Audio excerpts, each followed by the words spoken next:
विष्णु का चिंतन 10 मिनट तक करो, ये करें। फिर 10 मिनट ओम का जप करें जैसे अभी किया। फिर 10 मिनट गायत्री मंत्र का जप करें। कितना हुआ?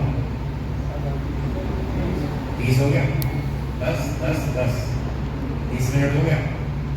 आगे आधे घंटे में वैदिक संध्या करें तो 1 घंटे में सारा काम हो जाएगा। जैसे 1 घंटा सुबह 1 घंटा शाम। ऐसे सुनिए, शुरू के 10 मिनट ईश्वर सबसे पहले संसार का चिंतन करें। सबसे पहले संसार का चिंतन करें। ये संसार प्रकृति से बना, मैं बताऊंगा कैसे करना, पहले टाइम टेबल बता दूं। तो 10 मिनट प्रकृति, आत्मा और ईश्वर का चिंतन करें 10 मिनट। फिर उसके बाद सभी मंत्र बोलना है, उसका अर्थ करना बोलें। तो 30 हो गया। बचे हुए 30 मिनट में फिर वैदिक संध्या, ओम शन्नु देवी, इन मंत्रों से ईश्वर का ध्यान करें। ये 1 घंटे का कार्यक्रम हमारे गुरुजी ने बताया था। संध्या की अर्थ सहित करें। एक एक मंत्र बोले, फिर उसका एक मंत्र का एक एक शब्द बोले, उसका अर्थ बोले, फिर थोड़ा सा भावार्थ दोहरा लें। इस तरह से 1 घंटे का ये कार्यक्रम है। ऐसे ही सुबह करें, ऐसे ही शाम को करें। है बोल भी सकते हैं, मन में भी विचार कर सकते हैं, दोनों तरह से छूट है। शुरू में नए अभ्यासी को बोल के करना चाहिए, ध्वनि पूर्वक आवाज निकालनी चाहिए।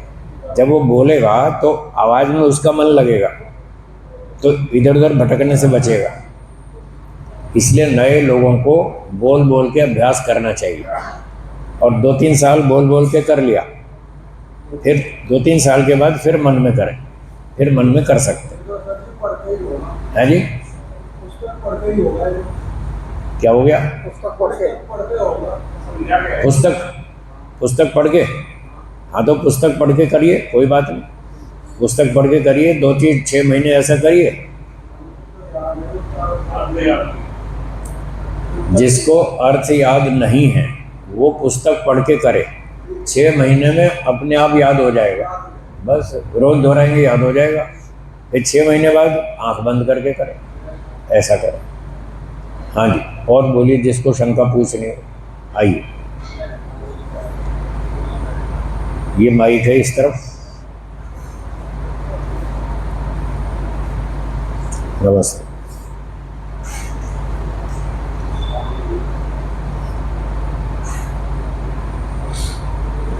ऊपर करें, स्विच नहीं चला। भाई जरा इस माइक को देखो, या दूसरा माइक दे दीजिए। माइक, इसकी आवाज़ कुछ कम है, ये ले ली। स्वामी जी, जैसे शब्द बात हमें सुने आपसे और बताया गया आपने, इसके बाद का कुछ टाइम आता है और संबंध आता है। संबंध में हम कहते हैं कि परमपिता परमात्मा को माता मानते हैं, पिता कहते हैं, सत्ता आदि सभी विशेषण लगाते हैं। तो क्या पुत्र भी कहा जा सकता है? क्या पुत्र भी कहा जा सकता है? किसको? ईश्वर। हाँ,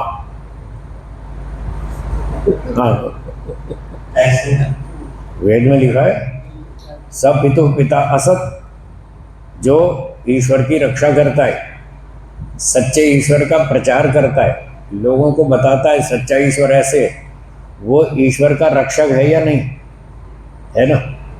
तो रक्षक किसको कहते हैं? पिता को। तो वेद में लिखा है, यजुर्वेद में, सब पितु पिता असत, जो संसार का पिता ईश्वर है वो उसका भी पिता है, उसका भी रक्षक है। तो जब वो पिता हो गया तो ईश्वर उसका पुत्र हो गया, इसलिए उसको पुत्र कह सकते हैं। ठीक है, हाँ जी। और कोई शंका हो तो बताइए।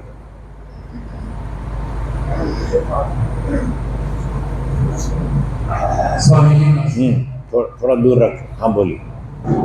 एक तो प्रश्न ये है, दया और कृपा। दया और कृपा, ये की क्रियाएं बाकी है। दया और कृपा, हाँ, ये समानार्थक।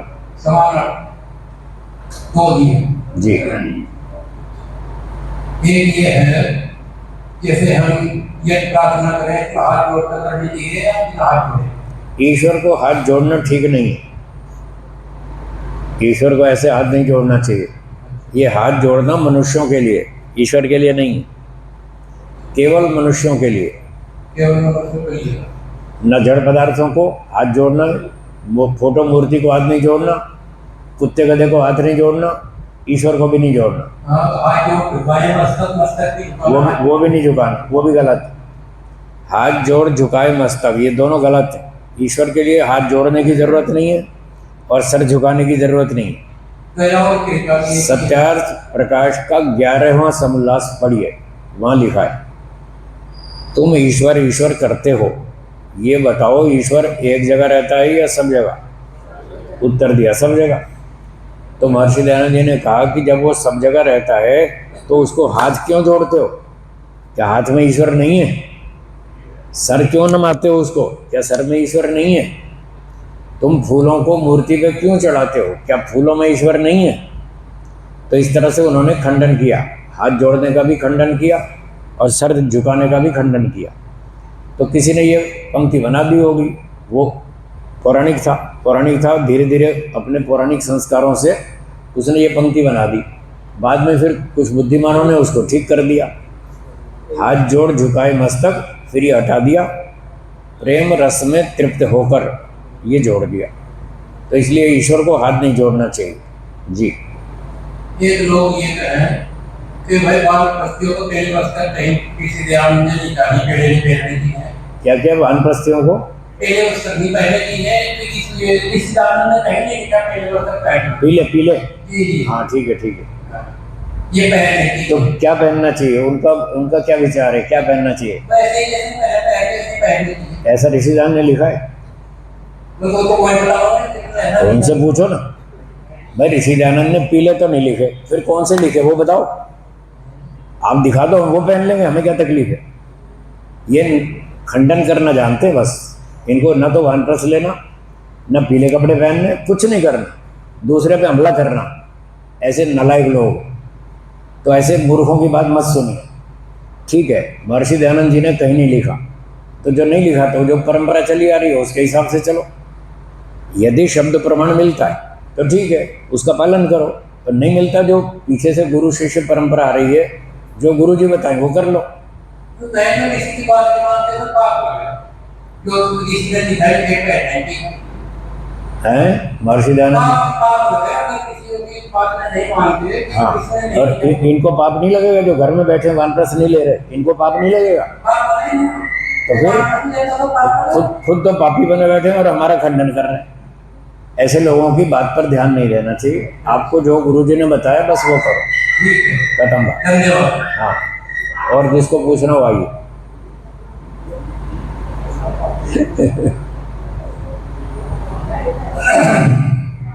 पुणे के काबिल आचार्य जी, हाँ नमस्ते। ये आप उधर मुँह करें, उधर। हाँ पीछे जाओ, इधर ही पीछे आ जाओ। हाँ यहाँ। हाँ अब बोलिए, मुँह से ये बंद हो गया मेरा माइक। हाँ चला। हमें प्राणों का दान दिया है, ईश्वर ने हमें प्राणों का दान दिया। ईश्वर ने प्राण दिए। हाँ ठीक है। ये दान शब्द है, कि हमें क्या पता ये क्वेश्चन। दान शब्द का क्या अर्थ है? दान के दो अर्थ। हाँ बताता हूँ, अब सुनिए, उत्तर सुनिए। जो बहुत पैसे का दान दे दे, उसको लोग बहुत पैसे का दान दे दे। मैं दान शब्द का ज्ञान जानना चाहता, ये दान शब्द है सब जैसे सब जन्नत सका हो रहा, मैं गोल हो रहा, मेरी दया है, तो इसका अर्थ जानना। आपकी शंका क्या है? शंका बोलिए। शंका ये है कि दान जैसे दान है, मैं दया दी, मैं लाया यहाँ था और मैंने तुझे खा रखा ज्ञान में, और मैं दया ज्ञान में खा रखा, न्याय में खा रखा। दया आपको समझ में आ रहा क्या कह रहे हैं? नहीं आ रहा ना? आप सुनिए मेरी बात। आप यहाँ प्रवचन कर रहे हैं या शंका पूछ रहे हैं? शंका तो समझ में आई नहीं अभी तक। आप या तो लिख कर दो कि मैं ये जानना चाहता हूँ, या फिर सीधी एक वाक्य में बोलो मैं दान का अर्थ समझना चाहता हूँ। दान का अर्थ समझना आपको या समझाना है? हाँ बस तो माइक रख दो, बस ठीक है। शंका आ गई आपकी। दान का अर्थ क्या है? लो सुनो मैं बताता हूँ। एक शब्द का एक अर्थ होता है या बहुत सारे? अनेक अर्थ होते हैं।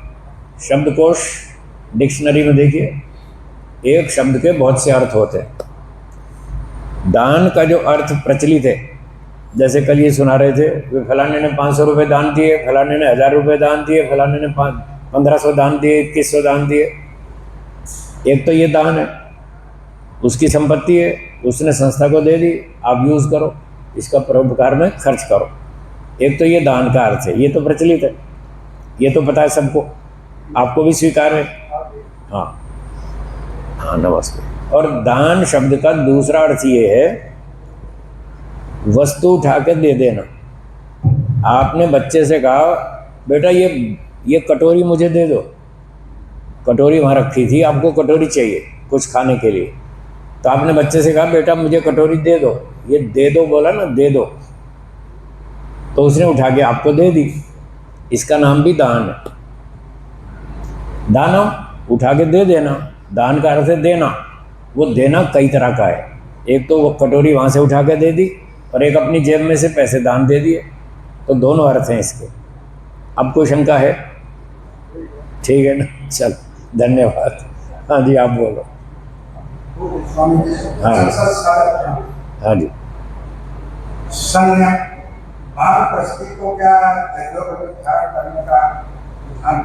हाँ जी, वानप्रस्थी को यज्ञोपवीत धारण करना चाहिए।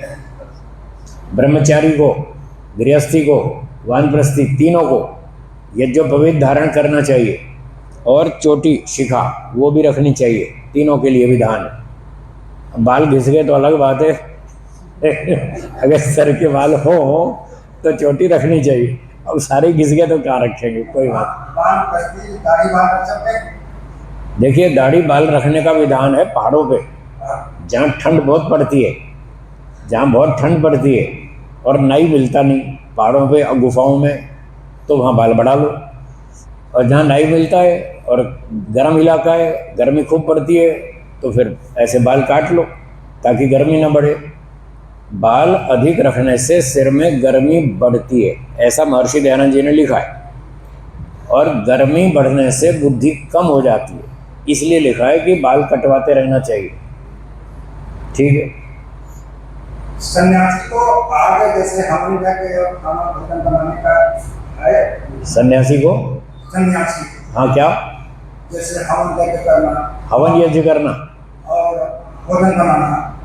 सन्यासी का काम हवन यज्ञ करने का नहीं है, उसको हवन यज्ञ नहीं करना, उसका काम पूरा हो गया, यज्ञ का काम पूरा हो गया।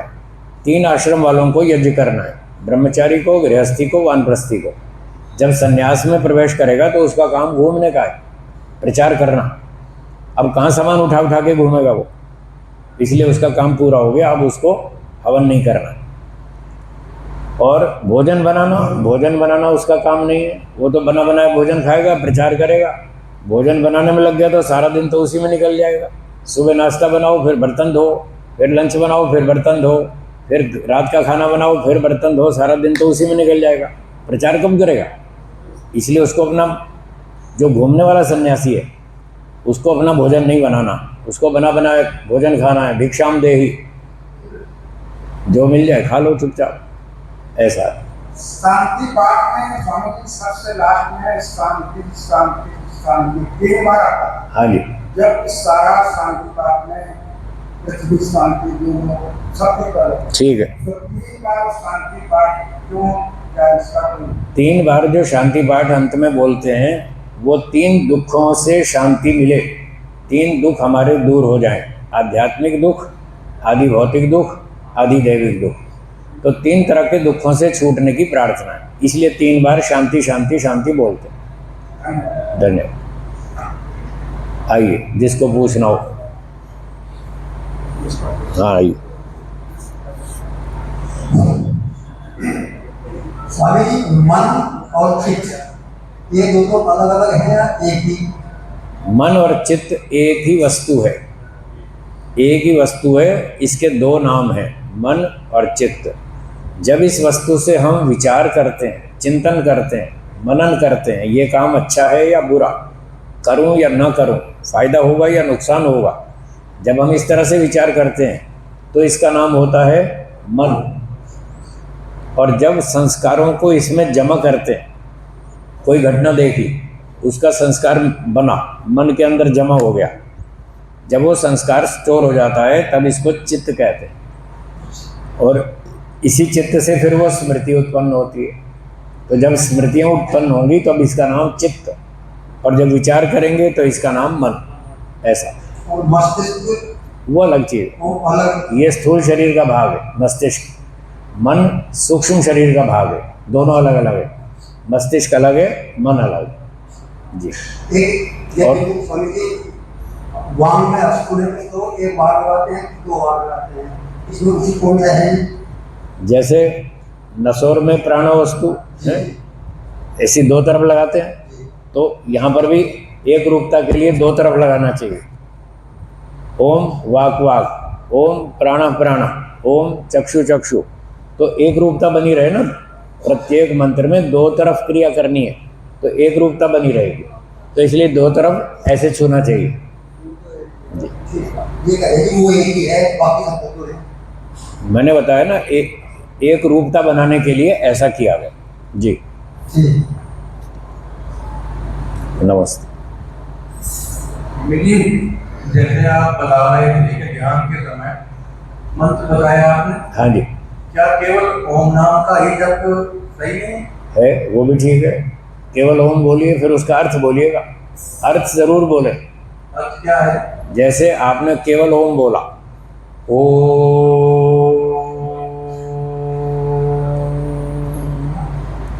हे ईश्वर, आप सबके रक्षक हैं, हमारी भी रक्षा कीजिए। ऐसे केवल ओम भी बोल सकते हैं, और फिर इसका ये अर्थ बोलें, आप सबके रक्षक हैं, हमारी रक्षा कीजिए। ऐसे ओम नाम बोलने के बाद हाँ, फिर उसका ये अर्थ बोले, क्या बोले? आप सबके रक्षक हैं, हमारी भी रक्षा कीजिए, ये बोले। ठीक है, चलिए आइए डॉक्टर साहब।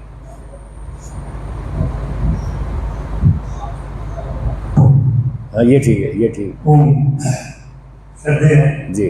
स्वामी जी नमस्ते। मैं एक चिकित्सक हूँ जी। और जब लोग बीमार हो जाते तो चिकित्सक के यहाँ इलाज करने के जाते जी। और अधिक गंभीर हो जाए तो आईसीयू में जी या हायर सेंटर में जाते हैं। ठीक। और हम बुद्धिजीवी हैं, हमारे ये साथी हैं बहुत से, जी तो ये कह रहे हैं बहुत से कि वहाँ जाके क्या करेंगे, कहाँ पे? शिविर में हाँ, या सत्संग में, सत्संग में। ठीक बात। फिर मैं उन्हें कहूँ भाई विद्वान जो है यहाँ तो ज्ञान का स्तर सामान्य है, सामान्य जन के हिसाब से ही बात कर रखते हैं, लेकिन वो अपनी जीत पर डालें कि हम तो घर पे रह के ही कर लेंगे, कर लो, उनको छोड़ दो, उनको छोड़ दो, जबरदस्ती नहीं कर सकते। हाँ, जबरदस्ती तो मैं कर पाएंगे। जैसे आप चिकित्सक हैं, रोगी दवा नहीं खाना चाहता तो आप जबरदस्ती उसको नहीं खिला देंगे, आप तो बता देंगे भाई आपको ये रोग है, ये दवा है, खानी हो तो खा लो, ठीक हो जाओगे। वो कहता मैं नहीं खाऊंगा, मत खाओ, पड़े रहो रोगी, तो उसको छोड़ दें, जबरदस्ती ना करें जी। जी तो आपकी बात थी जी। अब मेरा कन्वेंस करने का ये आप विधि मेरे संभव है। हाँ जी। उनको कन्वेंस कैसे किया है? कन्वेंस करने के लिए आप अपनी ओर से प्रयास कर सकते हैं, पर इस बात की गारंटी नहीं है कि वो कन्वेंस हो जाएंगे। जैसे आप बुद्धिमान हैं, आप डॉक्टर हैं, आप कहते हैं भाई देखो आपको ये रोग है और इस रोग की ये दवाई है, खाओगे तो ठीक हो जाओगे, नहीं खाओगे तो रोगी रहोगे, दुखी रहोगे, जल्दी मर जाओगे। उसके हानि और लाभ बताते हैं। जी। दवाई खाने का ये लाभ है, अगर उसको समझ में आ गया तो खा लेगा, और नहीं खाओगे तो ये नुकसान है। समझ में आ गया तो दवाई खा लेगा, नहीं आया तो नहीं खाएगा। ऐसे ही हम उसको ये बताएंगे, शिविर में जाओगे, गुजरात में जाओ, किसी आश्रम में जाओ, 8 दिन 6 दिन 4 दिन शिविर में रहो, कुछ सीखो, ध्यान करो, शांति मिलेगी, मन अच्छा बनेगा, ईश्वर भक्ति बढ़ेगी, आपके संस्कार अच्छे बनेंगे, स्मृति अच्छी बनेगी, आस्तिकता बढ़ेगी, सेवा की भावना बढ़ेगी, परोपकार की भावना बढ़ेगी, दया की भावना आएगी, आपके बुरे विचार कम हो जाएंगे और वाणी भी आपकी शुद्ध होगी, झूठ छल कपट के दोष भी कम हो जाएंगे, गुस्सा भी कम हो जाएगा। ऐसे उसको हानि लाभ बताएं। अगर उसकी समझ में आ गया तो मान लेगा, नहीं आया तो कोई बात नहीं, छोड़ दो, कोई बात नहीं, बस अंत में वही 3 शब्द हैं, कोई बात नहीं, नहीं आया समझ में तो ना सही, छोड़ दो, धीरे धीरे समझ में आएगा। आपने एक बार समझाया, नहीं आया, 6 महीने बाद दोबारा समझाइए, फिर नहीं आया, 6 महीने बाद फिर बताइए, 2 बार 4 बार बताइए, हो सकता है समझ में आ जाए। वो उसके अधिकार में, कर्म करना आपके अधिकार में, परिणाम उसके अधिकार में, वो आपसे लाभ लेवे या ना लेवे, उसकी इच्छा। ठीक, धन्यवाद। आइए जी, नमस्ते। मेरे 2 प्रश्न है। हाँ जी, बोलिए। अभी जैसे आप कह रहे थे जी, वो जैसे इनका ये पैसा है, ऐसा सुनने में आया कि इनको शपथ दी जाती है कि आपने सभी का इलाज करना है, वो आपका खर्चा वहन कर सके या ना कर सके, कितना कर सके, सेवा भावना आगे रहनी चाहिए। ठीक है। तो उसमें हमने देखने को आया है कि भाई कोई चोट लगी गई, पैर में हाथ में, वो देख लेते हैं कि इसमें पर्चे तो नहीं है, 200 रुपये में पर्चे मिल सकती है, 500 रुपये में भी, और उसके जो है 10-15-20 हज़ार रुपये वो कहे जो बताओगे मुझे 1 रुपये लगेंगे, 15,000 लगने हैं, वो जल्दी बोलो, नहीं तो मैं अपना काम करूँ, बोलो। तो क्या ये अवस्था में ठीक है काम करने का जो तरीका है? मतलब एक काम 500 रुपये में भी हो सकता है, 15,000 में भी हो सकता है। हाँ, ठीक है, 2 या 4 ठीक है, आगे संभावना है, ठीक है। क्या वो 1,500 रुपये में हो सकता है? ये तो डॉक्टर बताएगा। नहीं, मैं एक बात ये बता रहा कि क्या वो 15 रुपये भी, 15,000 में भी नहीं हो सकता?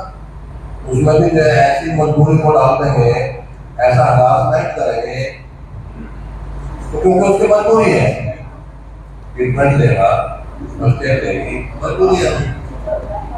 तो थोड़ा सा क्या ये प्रोफेशन में जो इनको बताया जाता है, क्या ये ठीक है, गलत है? मतलब आपकी शंका स्पष्ट नहीं हो रही, आप पूछना क्या चाहते हैं? शोषण करना सही है या गलत है? तो ऐसे बोलो ना, साफ सीधी बाकी तो समझ में आए क्या पूछ रहे हैं। शोषण करना गलत है। अब शोषण वो हो रहा है या नहीं हो रहा, ये अभी विचार की बात है। आपको शोषण लगता है, उसको नहीं लगता है, उसके इतना लंबा चौड़ा तो हॉस्पिटल है, 20 तो कर्मचारी रखे हैं, उनकी तनख्वाह कहाँ से लाएगा? आपको लगता है शोषण है, वो कहता है इतने तो मजबूरी है, इतने पैसे नहीं लूँगा तो तनख्वाह कहाँ से दूंगा। तो शोषण करना एक सिद्धांत के रूप में गलत है, सिद्धांत की बात है। शोषण करना गलत है, न्यायपूर्वक व्यवहार करना ठीक है। अब जिस घटना को आप शोषण मान रहे हैं, ये पहले विचार कर लें वो शोषण है या नहीं है, हाँ, तब कोई निर्णय करें। एक व्यक्ति न्याय से पैसे ले रहा है और आपको शोषण दिख रहा है, वो आपकी भूल है, वो शोषण नहीं कर रहा है, तो पहले शांति से विचार करें, फिर आरोप लगाएं। मेरा मतलब इतना उद्देश्य था इस बात को पूछने का कि उसको 15-20 मिनट, आधा घंटा या 1 घंटा मान लो, 1 घंटे में 15,000 रुपये या 20,000 रुपये एक आदमी से ले रहे थे, 4 लाख हो गए, बस इतना ही मेरा आग्रह था। तो आपका सार ये है कि शोषण करना गलत है, यही कहना चाहते हैं ना? मैं आपका सहमत हूँ, शोषण करना गलत, पर मिथ्या निर्णय करना भी गलत है। हाँ, ये दोनों बातें ध्यान में रखें। जी बोलिए। दूसरा प्रश्न मेरा है हाँ दूसरा बोलिए, दूसरा बोलिए। कि हमारे अध्यात्म में, सनातन धर्म में हम देखने को मिलता है, सुनने को भी मिलता है, पढ़ने को भी मिलता है कि मंत्रों से शारीरिक रोग का उपचार हो सकता है। क्या ये सही है? ना, ठीक नहीं है। 10-15% मानसिक प्रभाव होता है, ये ठीक है, पर 100% इलाज नहीं होता, उसके लिए दवाई खानी पड़ती है। ठीक उनको दीजिए पीछे, हाँ इस सज्जन को दे दीजिए भाई। बोलिए। नमस्ते स्वामी जी। नमस्ते जी। क्योंकि उन्होंने स्वामी जी ने जिक्र किया था, हाँ जी, हाँ जी, हाथ जोड़ झुकाए मस्तक वंदन हम कर। हाँ जी, हाँ जी। क्या हम ईश्वर के आगे हाथ जोड़ सकते हैं? ना। ठीक है। दूसरा, मेरे भी एक रिश्तेदार बड़े बुजुर्ग जो अब नहीं है दुनिया में, वो शास्त्री थे, रघुराम शास्त्री जो गोगिया में रहते थे। ठीक है। वो एक बार आए समाज में आए, उसने ये सब कहे थे कि भाई वो आनंद में रस में होकर वंदनाम कर रहे, ठीक है। प्रेम रस में मग्न होकर ठीक है। वंदनाम कर रहे, ठीक है। नाथ करना रोग करना आप ही सब कर रहे। ठीक है। ये पुरानी पुस्तकों में यही लिखा होता है। हाँ लिखा है। पुरानी पुस्तकों में अब लिख- आप जितने भी पुस्तक उठा लो, उनमें सब में हाथ जोड़ झुकाए मस्तक वंदनाम कर रहे लिखा है। आपकी शंका क्या है वो बताइए। मेरी शंका ये है कि जहाँ भी कहीं हवन होता है सब यही कहते हैं हाथ जोड़ झुकाए मस्तक वंदनाम। हाँ वो कहते हैं, मुझे भी पता है, तो अब शंका क्या है, ये शंका तो बताई नहीं आपने। शंका मेरी ये है कि जब वो पहले वाली बात ठीक है तो ये बदले क्यों गया? वो पहले वाली ठीक नहीं है, वो पहले वाली गलत है, ये वाली ठीक है। हाथ जोड़ झुकाए वाली, हाथ जोड़ झुकाएं गलत है, ईश्वर को हाथ नहीं जोड़ना है। ये तो फिर बात में बनी ना, अब आ रही है पुस्तकों में। मैंने कितना साफ बताया आपको। पुस्तकों में यही क्या है, और सब जगह हमारे समाजों में यही कहा जा रहा है। मैं कह रहा हूँ गलत है, मैंने उत्तर दे तो दिया, वो गलत है। तो फिर ये तो गलती करते रहे। हाँ गलत कर रहे हैं, इसको ठीक करो। मुझे अब कोई नहीं ये नहीं पूछता कि क्या गलती है, ये कोई नहीं पूछ रहा। सब यही कह रहे, गलती वो तो ये भी गलती करते हैं। स्वामी नमस्ते। हाँ नमस्ते। स्वामी मेरा प्रश्न है कि वानप्रस्थ का आपने बताया। हाँ जी शांति रखिए, बातचीत नहीं, सुनिए अगला प्रश्न सुनिए। वानप्रस्थ के बारे में आपने बताया, हाँ तो वानप्रस्थ की क्या योग्यता है? श्रीमान जी बात ना करें, इधर सुनिए, अगले प्रश्न आ रहा है। हाँ बोलिए। स्वामी जी मैं पूछना चाहता हूँ कि वानप्रस्थ की क्या योग्यता है और क्या आयु सीमा है और क्या इसके नियम है? जब बेटे का बेटा हो जाए, पोता हो जाए, उम्र 50-55 हो जाए, तो घर की जिम्मेदारी पूरी हो गई, फिर घर छोड़ के अपना आश्रम में जाके पढ़ें, तपस्या करें, पढ़ाई करें, साधना करें, ध्यान करें, वैराग्य को बढ़ाएं। ये वानप्रस्थ की योग्यता है। इतनी काम हो जाए फिर घर छोड़ के जाना चाहिए और आगे चल के उसको ये काम करना चाहिए वानप्रस्थी को। तो उसके जो नियम है यही है, तप स्वाध्याय और हाँ यही कर। इसके अलावा नहीं। इसके पश्चात जब वो परिपक्व हो जाए तो वो संन्यास की तरफ चल जाए, फिर वैराग्य ऊंचा हो जाएगा। जब ऊंचा वैराग्य होगा तब गुरुजी उसको प्रमाणित करेंगे जी और वो कहेंगे अब आपकी योग्यता संन्यास की हो गई है, जी। अब आप संन्यास ले सकते हैं। फिर वो संन्यास ले लेगा, ऐसा होगा। धन्यवाद। धन्यवाद। बोलिए। नमस्ते स्वामी। नमस्ते। ईश्वर प्राणिधाम के क्या क्या क्या लाभ है? ईश्वर प्रणिधान, इसकी बात सुनना चाहते हैं? ठीक। ईश्वर प्रणिधान के 5 कदम हैं, 5 स्टेप्स, उसमें वो ईश्वर प्रणिधान पूरा होता है। पहला, सारे काम ईश्वर से पूछ कर करना। बोलिए। जैसे एक बच्चे ने माँ को समर्पण कर दिया, 4 साल का बच्चा है, उदाहरण 4 साल का बच्चा है, उसने माँ को समर्पण कर दिया, प्रणिधान का अर्थ है समर्पण, ठीक है। उसने समर्पण कर दिया, तो समर्पण का मतलब है कि अब जो माँ कहेगी वही करना है, अपनी मनमानी बच्चा नहीं करेगा, ये समर्पण का मतलब है। तो वो पूछेगा, माँ मुझे इच्छा है खेलने की, बच्चों के साथ खेलना चाहता हूँ, जाऊँ खेल आऊँ? वो माँ से पूछेगा, माँ कहेगी जाओ खेल आओ, 1 घंटा, 1 घंटे बाद वापस आना। तो वो 1 घंटा पूछ करके खेलने जाएगा, 1 घंटा खेल के वापस आएगा, फिर पूछेगा अब मैं क्या करूं? फिर माँ कोई काम बताएगी तो वो करेगा, अगर उसको करना है तो वो पूछेगा अब मैं कुछ सो जाऊं? माँ कहेगी हाँ सो जाओ। तो जो भी करेगा माँ से पूछ के करेगा, माँ जिस काम के लिए परमिशन देगी वो काम करेगा, जिसको मना करेगी वो काम नहीं करेगा। ये समर्पण का पहला भाग, पूछ पूछ के काम करना, ठीक है। दूसरा, जब वो काम करेगा तो उस समय ईश्वर को वहाँ उपस्थित महसूस करेगा, स्वीकार करेगा कि यहाँ ईश्वर उपस्थित है। एक उदाहरण देता हूँ, उससे सारी बात साफ हो जाएगी। एक व्यक्ति को सुबह 7:30 बजे उसके मित्र ने फ़ोन किया कि मैं घर पर अकेला हूँ, मेरी तबीयत ठीक नहीं है, मुझे बुखार आ गया, मेरे घर में कोई नहीं है, मेरे सब परिवार के लोग बाहर गए, कल से रिश्तेदारों के यहाँ कोई फंक्शन में गए, मैं घर में अकेला हूँ और अब बीमार हूँ, तो आप मेरे घर पर आ जाओ, 3-4 घंटे मेरे लिए थोड़ा सहयोग करें, मेरी सेवा करें, 12 बजे दोपहर में मेरे परिवार के लोग आ जाएंगे, तब तक मेरी सहायता करें। तो उसने ईश्वर से पूछा कि मेरा मित्र बीमार हो गया, मुझे सहायता के लिए बुला रहा है, जाऊं या ना जाऊं? तो ईश्वर की ओर से क्या उत्तर मिलेगा? जाओ। तो उसने मित्र को बोला मैं आधे घंटे में नाश्ता करके आता हूँ, 8 बजे पहुँच जाऊँगा। तो उसने अपना नाश्ता किया और 8 बजे अपने मित्र के यहाँ पहुँच गया। तो पहला काम हो गया, उससे ईश्वर से पूछकर काम किया। अब दूसरा काम, उससे पूछा भाई बताओ क्या सेवा करनी है, क्या काम?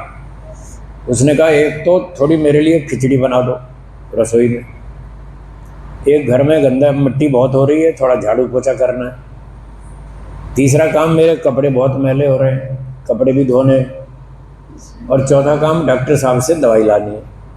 4 काम करने। उसने कहा ठीक है। तो उसने खिचड़ी बनानी शुरू की रसोई में जाकर। जब वो खिचड़ी बना रहा था तो उसने ईश्वर को वहाँ उपस्थित अनुभव किया, मतलब विचार किया मन में, ईश्वर यहाँ उपस्थित है, मुझे देख रहा है। जैसे आप मॉल में जाते हैं तो वहाँ वो कैमरा लगा होता है ना, सीसीटीवी कैमरा, और नीचे सूचना लिखी होती है, आप सीसीटीवी कैमरे की नज़र में हैं, तो आदमी सावधान हो जाता है, भाई कैमरा सामने लगा है, गड़बड़ ना हो जाए कुछ भी।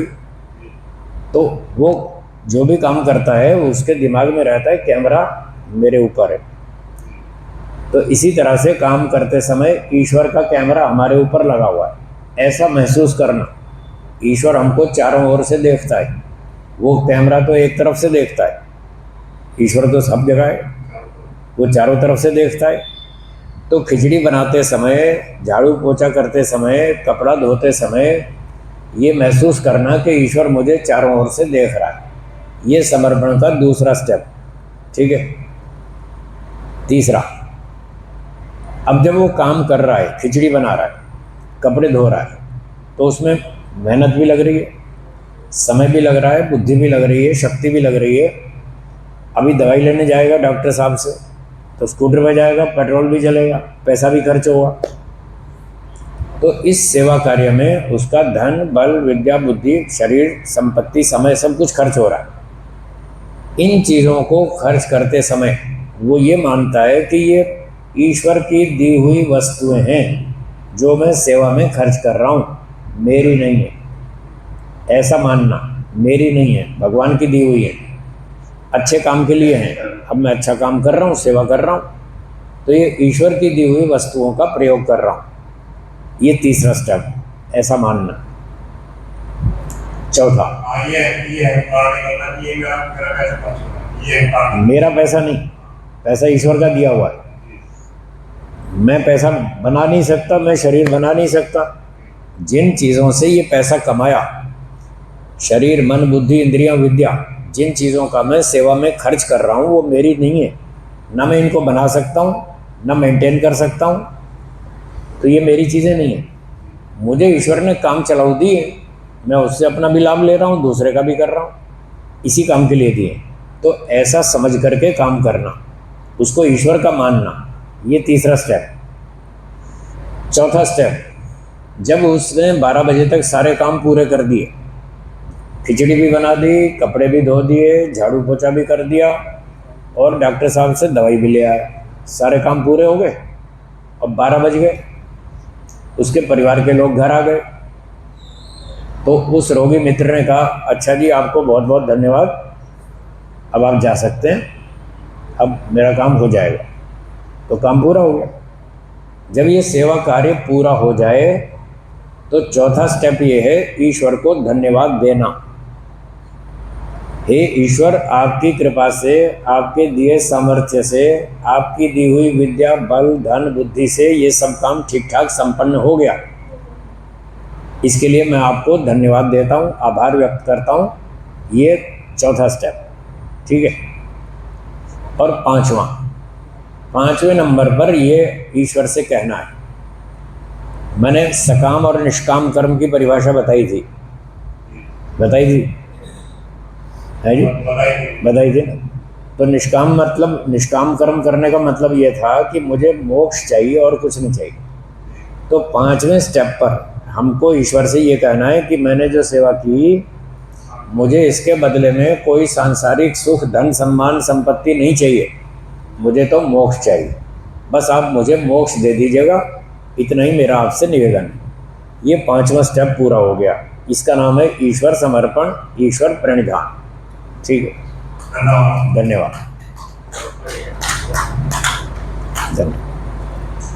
नमस्ते, बोलिए। मुझे जो हम ईश्वर का ध्यान करते हैं, तो राम, कृष्ण और शिव ऐसे महापुरुष हमारे हुए, उन्हें ईश्वर मानते हैं।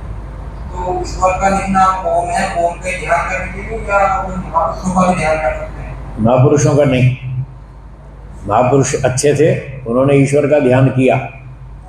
जिन महापुरुषों ने ओम नाम वाले ईश्वर का ध्यान किया, हमें भी उसी ओम नाम वाले ईश्वर का ध्यान करना है। महापुरुषों का ध्यान नहीं करना। उनके जो अच्छे गुण हैं, जो अच्छे आचरण हैं, वो हमको धारण करने हैं। वो तो सीख सकते हैं, वो हवन करते थे, हम भी करेंगे, उनको फॉलो करना है। वो ईश्वर का ध्यान करते थे, हम भी करेंगे। वो न्याय से व्यवहार करते थे, हम भी करेंगे। वो सच बोलते थे, हम भी सच बोलेंगे। वो दूसरों की सहायता करते थे, हम भी करेंगे। वो सबकी रक्षा करते थे, हम भी करेंगे। उनके अच्छे गुण को तो धारण करना, वो ठीक है, पर ध्यान के समय उनका चिंतन, मनन, उपासना नहीं करनी। उपासना केवल ईश्वर की, वो लिखा है दूसरे नियम में, आर्य समाज का दूसरा नियम, उसी की उपासना करनी। शास्त्रों में लिखा ऋषियों ने, जो परमात्मा को छोड़कर अन्य किसी की उपासना करता है, जो सच्चिदानंद परमात्मा को छोड़कर उसके स्थान में किसी और की उपासना करता है, वो विद्वानों की दृष्टि में मूर्ख है, गधा है। हाँ, गधा लिखा है, हाँ वो गधा है, ऐसा लिखा है। तो इसलिए उपासना केवल ईश्वर की करनी और किसी की नहीं। जैसे हम ओम का ध्यान करते हैं संध्या में या किसी योगी के उसमें उपासना में, ठीक है, तो जैसे मन में विचार आते रहते हैं, काम करते हैं, हाँ, काम कुछ कर रहे हैं, विचार की ओर चल रहा है, हाँ ठीक है, ओम का ध्यान कर सकते हैं। ओम का ध्यान करना और जो विचार आते हैं उनको रोकना। मेडिटेशन में, ध्यान के समय ओम का ही चिंतन बार बार करना है, मंत्र बोलना, उसका अर्थ बोलना, और जो विचार आते हैं उनको रोकना, फिर ईश्वर का ध्यान करना।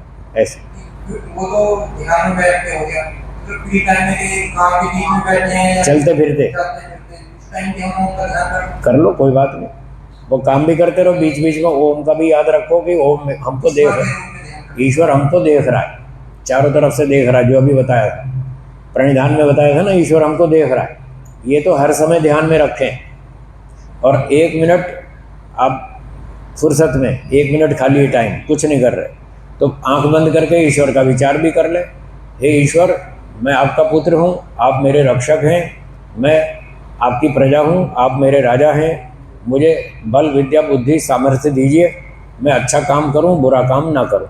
बस 1 मिनट ईश्वर का विचार कर लें, उससे बात कर लें, फिर अपना काम शुरू कर दें। ऐसे भी कर सकते हैं।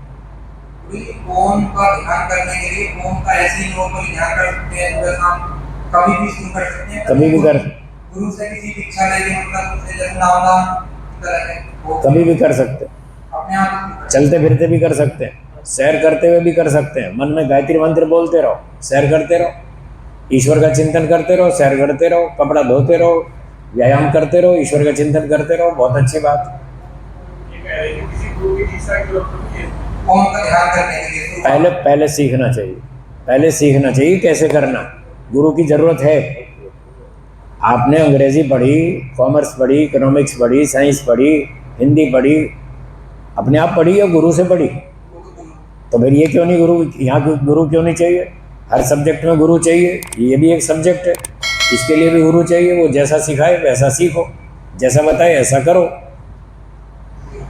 गुरु के कर्म फल के ऊपर एक शंका है। बोलिए। कई बार ऐसा होता है कि कुछ लोग को या कोई इंसान एक ही फल की इच्छा करके काफी मेहनत करता है, उसे फिर भी नहीं मिलती, किसी को आसानी से कम मेहनत या कम परिश्रम में मिल जाती होगी, तो उसके बारे में किसी को ज़्यादा मेहनत करके सफलता मिलती है, किसी को कम में मिल जाती है।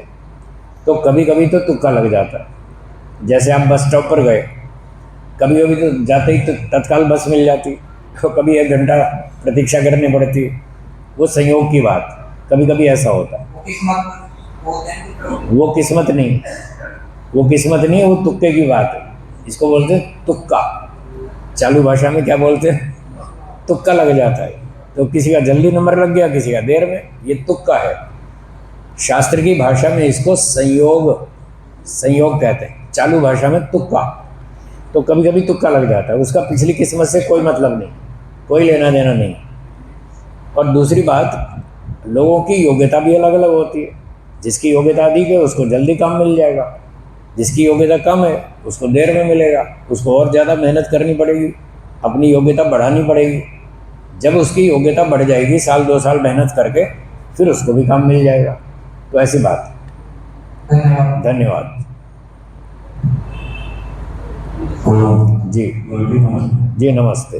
मेरा प्रश्न ये है, पहले अपने आप को जानना या ईश्वर को?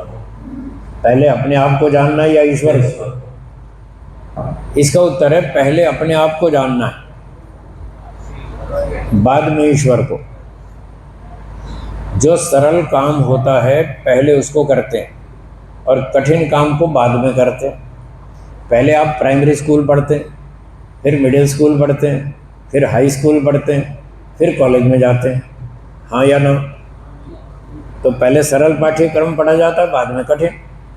इसी तरह से आत्मा को समझना सरल है, ईश्वर को समझना उससे अधिक कठिन है।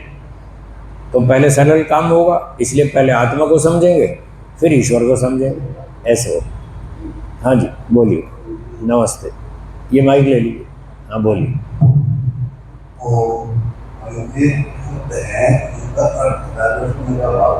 किसका किसका?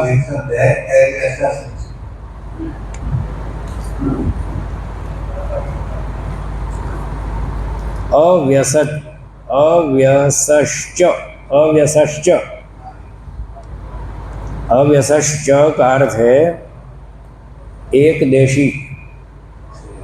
हाँ, एक देशी भी है, एक और अर्थ भी है इसका अर्थ कहीं कहीं निराकार भी किया है, निराकार भी है इसका अर्थ, निराकार एक देशी जी। ये वेद का मंत्र है। हाँ उसका शब्द है। हाँ, परिच्छद व्यचसश्च, परिच्छद ना। हाँ तो परिच्छद मतलब वस्तु, वन वस्तु टेबल, कुर्सी, रोटी, कपड़ा, मकान, ये जो वस्तु है इसको परिच्छद कहते हैं। ये रहने का कहते हैं, रहने के है रहने निर्णय, आए। निर्णय तो नहीं, ऐसा अर्थ ये ध्यान नहीं आ रहा मुझे। एक वो है कि न्याय पूरा हाँ मैं एक प्रतिशत रहने प्रलादी और गुणते साथ हाँ, थोड़ा माइक पास में रखें, फिर से बोलिए। सूत्र क्या है न्याय का? क्या सूत्र है? फिर से बोलिए। मैं पुत्र स्त्री न स्त्री पुत्र परिच्छद। प्रतिशत हाँ रहने हाँ, प्रलादी नृत्य साथ।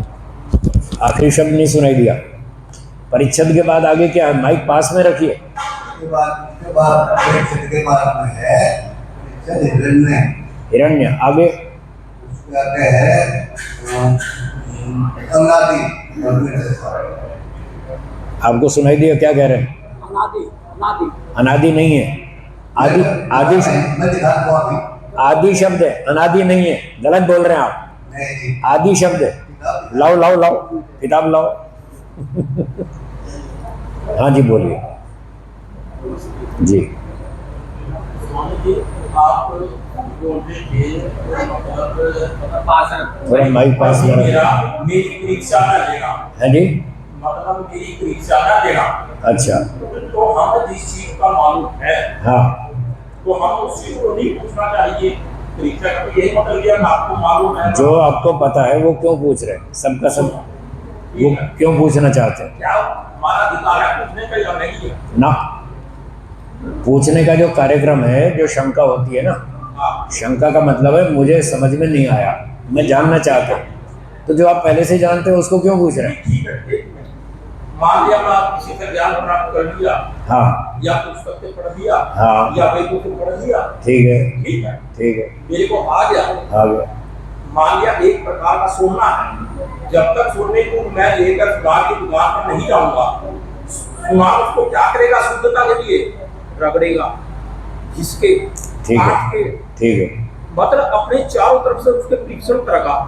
परीक्षण करके तभी उसका निर्णय सुनाया जाएगा ये शुद्ध सोना है। ठीक है, तो मेरा कहने का तात्पर्य ये है कि जो मेरे को ज्ञान है मैं उसकी परीक्षा करूं, क्या ये शुद्ध लिखा जहां से मैं प्राप्त किया? हाँ तो आपकी सोने की दुकान है, तो आप उस पर निर्णय सुना क्यों नहीं पूछ सकता? वो आदमी इसका उत्तर निर्णय है। तो आप ही करेंगे ना। अब उत्तर सुनिए। हाँ पूछ तब सकते हैं जब आपको कंफर्म ना हो, हाँ, ये तो उसके लिए तो मैं कह रहा हूँ पूछ सकते हैं। हाँ कहते हैं कि अगर आपको कंफर्म है फिर नहीं पूछना, जब पता ही है तो फिर क्यों पूछ रहे हैं? जब आप पूछ रहे हैं इसका मतलब आपको नहीं पता है, नहीं पता है तो पूछो। एक मिनट, मैं आपकी पिक्चर ले रहा, मैं अपने सोने की पिक्चर करवा रहा हूँ। हाँ ठीक है, पूछ सकते हैं, पूछ सकते हैं। ठीक है, पूछ तो सकते। दूसरा क्वेश्चन है मेरा, हाँ मनुष्य ईश्वर को प्राप्ति के लिए सारी विनती प्रयत्नशील है। ठीक है, ये अगर दान खास्ता अचानक उसके सामने कभी किया ईश्वर आ जाए, हाँ। तो कैसे पहचाने? ईश्वर उसके सामने। आ जाए अब कैसे उत्तर, पहचाने? अब उत्तर सुनो ना, प्रश्न तो मैंने समझ लिया, हाँ, उत्तर सुनिए। वो आपके सामने नहीं आएगा। ईश्वर साकार नहीं है, वो निराकार है, आपके सामने नहीं आएगा। आप पूछने आए कि मुझे बताने आए? ठीक है, जो सवाल आप जवाब दे रहे हैं, मैं कह रहा हूँ ईश्वर साकार नहीं है, आपके सामने नहीं आएगा। ठीक है, वो बैठ के समाधि में उसका अनुभव होगा, और जो अनुभव होगा तो पता कैसे चलेगा कि मैं ईश्वर की अनुभूति कर रहा हूँ या किसी और की कर रहा हूँ? तो जो शास्त्र में लिखा है उससे मिला के देखो, अपने गुरुजी से पूछो, वो बताएंगे कि आप कहाँ तक पहुँचे, आप ठीक पहुँचे या गलत दिशा में मुड़ गए। वो गुरुजी निर्णय करेंगे। ऐसे है, मैं आपसे ईश्वर संग्रह में रखकर गया कि मैं जो कर आ जाए। पहले शंका क्या है? उसकी शंका तो पहचान क्या होगी? है, उसकी पहचान क्या होगी? हमें प्राप्त हो जाए वो पहचान शास्त्र में लिखी है। क्या? ये पहचान लिखी है कि वो घर छोड़ के भाग जाएगा, ये पहचान है पहली तो। स्वामी जी, ये मैं पहली, किसी का बोल करना चाहता हूँ। मैं मजाक नहीं कर रहा हूँ, आपके प्रश्न का उत्तर दे रहा हूँ। आप पहचान पूछ रहे, मैं पहचान बता रहा हूँ। मैं बता रहा हूँ, सबसे पहली पहचान है वो घर में नहीं रहेगा, परिवार छोड़ के भाग जाएगा। अब आपको समझ में नहीं आ रही तो मैं क्या करूँ? वो तो हमारे दिल के अंदर है, काम कर। फिर आप मेरी बात सुन नहीं रहे, तो यहाँ टाइम क्यों खराब कर रहे हैं? मैं आपके प्रश्न का उत्तर दे रहा हूँ। तो हमें पहली पहचान है वो घर छोड़ के भाग जाएगा, आश्रम में रहेगा, घर में नहीं रहेगा, परिवार से रिश्ता तोड़ देगा। बात को सुनते नहीं, अपनी बात थोपना चाहते हैं मेरे ऊपर। इस काम के लिए नहीं बुलाया मैंने आपको। देखो आप शंका पूछिए, मैं उत्तर दे रहा हूँ, उत्तर सुनिए। नहीं आपको समझ में आता छोड़ दीजिए, अपनी बात मत थोपिए। मेरे सर, मैं तो अल्पज्ञ हूँ, आप सर्वज्ञ हैं। फिर बोले जा रहे हैं। मेरा जवाब नहीं आपने सुना। मैंने आपको बता दिया ना, आपको नहीं समझ में आ रहा तो मैं क्या करूं? इसको छोड़ दीजिए, जाइए। देखो एक सीधा साधा सी बात है। आप मैंने आपको उत्तर दे तो दिया। ये समय खराब मत करो, ये समय खराब कर रहे हैं हमारा। आपको उत्तर दे तो दिया, आपको नहीं आ रहा समझ में तो मैं क्या करूं? आप जाइए।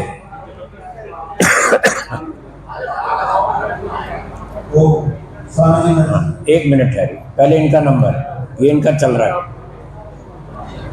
हाँ तो हाँ जी, सुनिए बात सुनिए ध्यान से, शांति से।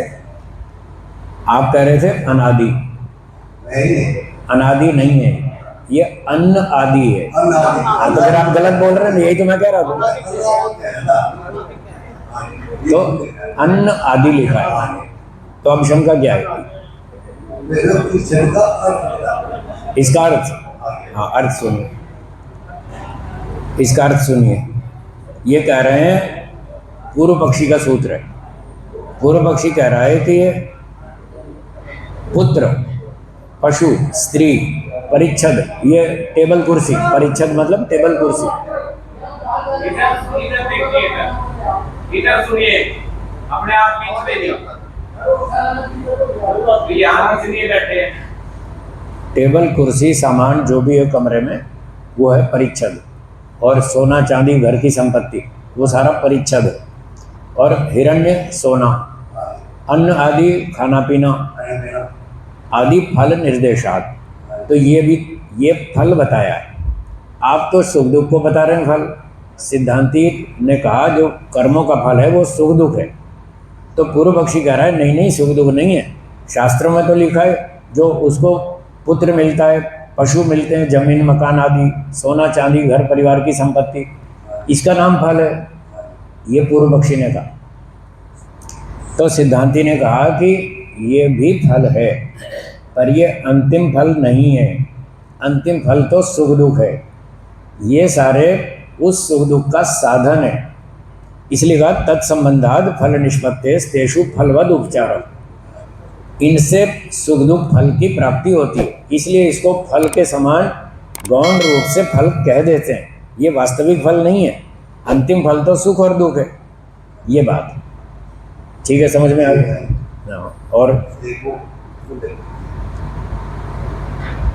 और कौन सा सूत्र है? निर्गुणत्वादि। परिच्छिन्न मतलब एक देशी, छोटा। जीव शरीर में विभु है वह परिच्छिन्न, यही है ना प्रश्न? सत्याप्रकाश। आत्मा छोटा, छोटा एक देशी, हाँ ठीक है। परिमित, सीमित, सीमित जिसकी सीमा हो उसको परिमित कहते हैं, लिमिटेड। और अपरिमित अनलिमिटेड। ये परिमित है, इसकी संसार की है क्या परमात्मा की है? परिमित तो संसार है, ईश्वर तो अनंत है। तो ये परिमित शब्द जीव और प्रकृति पे लागू होगा, ठीक है? हाँ। और निर्गुणत्वम आत्मनो, तो यहाँ कह रहे हैं सांख्य दर्शन का सूत्र है ये। इसमें कह रहे हैं कि आत्मा को जो असंग बताया, तो उसको यहाँ निर्गुण जो कहा है वो इस तरह से कहा है। गुण दो तरह के होते हैं। एक गुण किसी द्रव्य का स्वाभाविक गुण होता है, और एक ऊपर से डाला जाता है। जो स्वाभाविक होता है, जो सदा से है, वो स्वाभाविक गुण जो ऊपर से डाला गया किसी अन्य पदार्थ के संयोग से, उसको नैमित्तिक गुण कहते हैं। जैसे अग्नि में गर्मी है, ये उसका स्वाभाविक गुण है। बाद में नहीं डाली अग्नि में गर्मी, उसमें पहले से है। फिर चूल्हे पे पानी गर्म कर दिया। अब गर्म पानी में जो अग्नि है, ये पानी का अपना गुण नहीं है, अग्नि में से डाला गया। तो निर्गुण यहाँ कहने का मतलब है जैसे अग्नि में गर्मी स्वाभाविक है, बाद में नहीं डाली, ऐसे ही जो आत्मा है उसमें ज्ञान अपना है, बाद में ऊपर से नहीं डाला, ये कहना चाहते। ठीक है। भोक्तुर अधिष्ठानात् भोगायतनम निर्माणम अन्यथा पूति भाव प्रसंगा। इसमें कह रहे हैं कि जब आत्मा नया शरीर धारण करता है तो माता पिता संयोग करेंगे, गर्भाधान संस्कार। तो रजवीर्य का जब संयोग होगा उसी समय ईश्वर आत्मा को माता के गर्भाशय में स्थापित करेगा। यदि वहाँ आत्मा न हो तो पूति भाव प्रसंग, वो तो गल सड़ जाएगा। आत्मा के बिना शरीर तो गल सड़ जाता है। तो माँ के पेट में जो बच्चा बन रहा है वो पहले दिन से ही बढ़ना शुरू हो जाता है।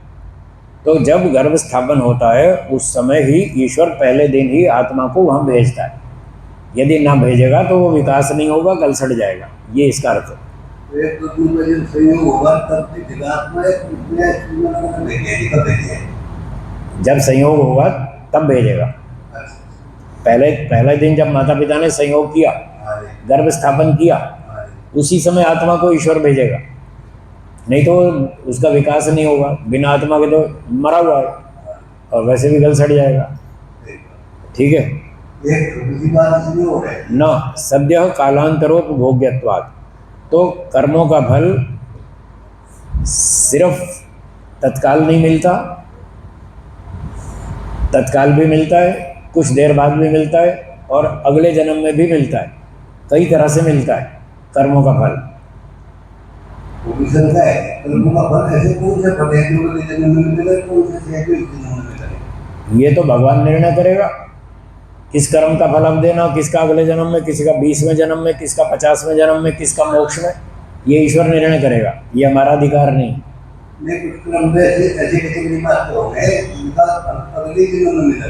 यज्ञ करना, स्वर्ग कामो यजेत, स्वर्ग की कामना करने वाला यज्ञ करे तो स्वर्ग तो अगले जन्म में मिलेगा। तो यज्ञ करने का फल अधिकतर तो आगे मिलेगा, थोड़ा थोड़ा इस बार भी मिल जाएगा। 5-10% तो इसी जन्म में मिलेगा, 90% अगले जन्म में मिलेगा। और समाधि लगाओ, उससे मोक्ष मिलेगा। समाधि लगाएंगे थोड़ा आनंद अब मिलेगा, बाकी बहुत सारा मोक्ष में मिलेगा। ऐसे ऐसे फल मिलता है। ठीक है।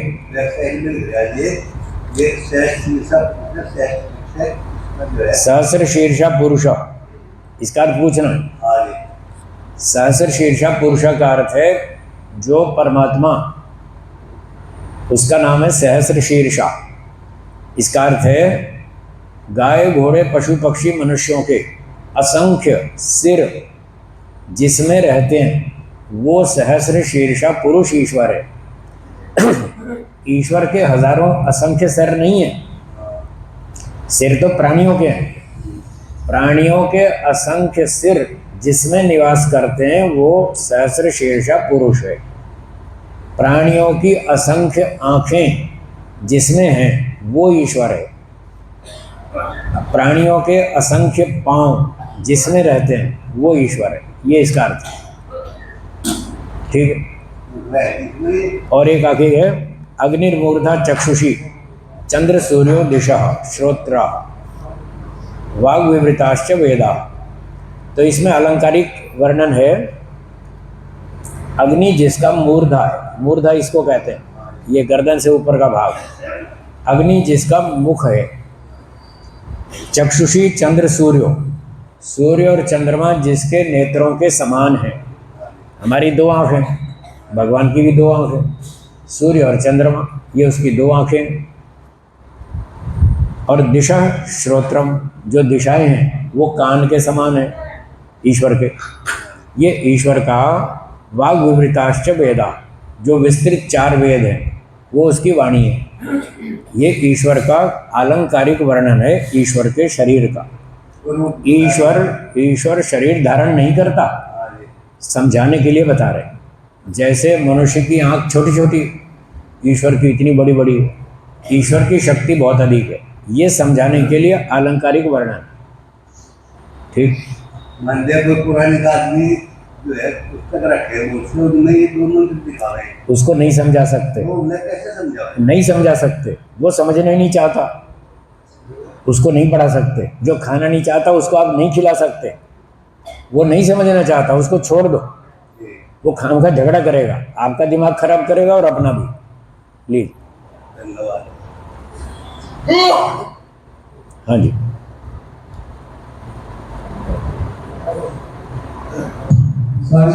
नमस्ते, मेरा छोटा सा प्रश्न है स्वामी। बोलिए। वानप्रस्थ ना होते हुए भी व्यक्ति क्या डायरेक्ट संन्यास ले सकता है? यदि तीव्र वैराग्य हो तो ले सकता है, शास्त्र में विधान है। जीवन वैराग्य तीव्र वैराग्य हो, उसका निर्णय वो नहीं करेगा, उसका गुरु जी करेगा। वो कहेगा आपकी योग्यता है, आप गृहस्थ से डायरेक्ट संन्यास ले सकते हैं। अगर गुरु जी कहेगा तो ले लेगा, वो नहीं कहेगा तो अपने आप नहीं लेगा, वो कानून के विरुद्ध है। आप अपनी यूनिवर्सिटी की, आप अपने घर में अपना प्रमाण पत्र खुद बना लेंगे, ये यूनिवर्सिटी बताएगी कि आप डॉक्टर बने कि नहीं बने? बोलिए। एक छोटा सा तो प्रश्न, यूनिवर्सिटी बताएगी कि आपकी योग्यता है या नहीं, तो गुरुजी बताएंगे आपको सन्यास की योग्यता है या नहीं है। गुरुजी कहेंगे है तो ले लो, वो कहेंगे अभी नहीं है तो नहीं लेना। एक छोटा सा प्रश्न है। बोलिए। यदि में गलती करने वाले मनुष्य जो सामग्री के ऑब्जेक्ट डालते हैं, वो या ब्रह्मा यदि गलती करता है तो उसका पाप किसको लगता है? ब्रह्मा को नहीं, यज्ञ वाला गलती करता है, यज्ञ वाला। करने वाला। हाँ, तो ब्रह्मा की ड्यूटी है उसको रोकना, बताना। ब्राह्मण सावधान में पढ़ा दी, यज्ञ का पाप यजमान को लगता है, जो दूसरे लोग पाप करते हैं। तो ब्रह्मा किस लिए बैठा है? वो देखता रहेगा, मुंह देखता रहेगा, तुम गलती करते रहो। ब्रह्मा को इसलिए बिठाया है कि वो चेक करेगा कौन गलती कर रहा है। जो गलती कर रहा है उसको ब्रेक लगाएगा और उसको ठीक करवाएगा। यदि वो बैठे बैठे देख रहा है और गलती समझ रहा है फिर भी ठीक नहीं कर रहा, तो फिर दंड उसको मिलेगा। उसी को मिलेगा। यस, चलो धन्यवाद। दान की एक सूची मुझे मिली है, कृपया आप समझें। श्री संजीव की जगह धनी 500 रुपये, अंकुश आर्य जी नवाजपुर 500 रुपये, सत्यदेव सिंह जी मुजफ्फरनगर 1100 रुपये, करम मुनि जी 200 रुपये, राजेश जी आगरा मोदीपुर 500 रुपये, श्री विजय कुमार कपूर